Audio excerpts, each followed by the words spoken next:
There is this little detail in John chapter 13, verse 22, that gets overlooked so often. Here's what it says. Jesus' disciples stared at one another at a loss to know which of them Jesus meant.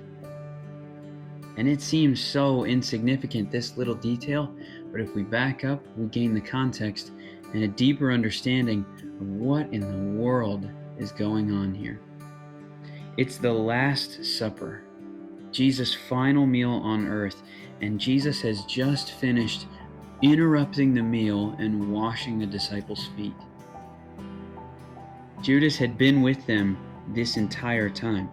He hadn't yet sent Judas out to go on his way to betray him. And Jesus looks around the table and he says in verse 21, "Very truly I tell you, one of you is going to betray me."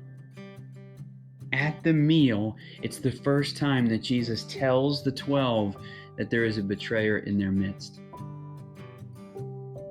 Their whole ministry journey, these 3 years they've spent together, they have been bold, they have carried out the gospel, and they have been loved by Jesus.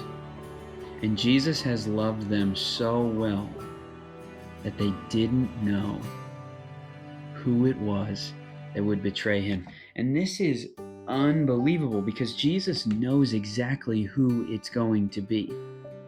Jesus looks around the table. John's gospel is emphatic that Jesus knows who will betray him.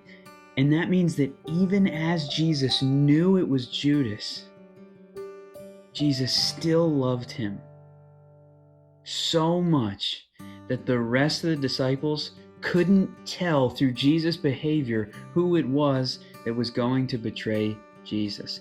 If I knew, I don't know if I have that within me to be able to treat that person with the same kind of love as the rest of the 11. But Jesus does it perfectly, and he calls us into that love for one another.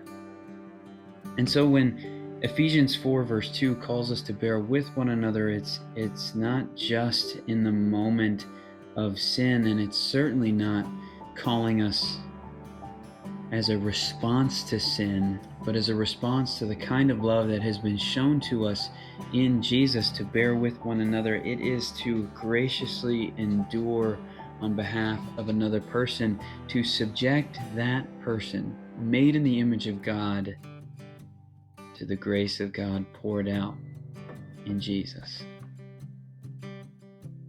Man, it's amazing how Jesus loves, and that's the kind of love that we get to step into in a relationship with him. So I encourage you, wherever you are,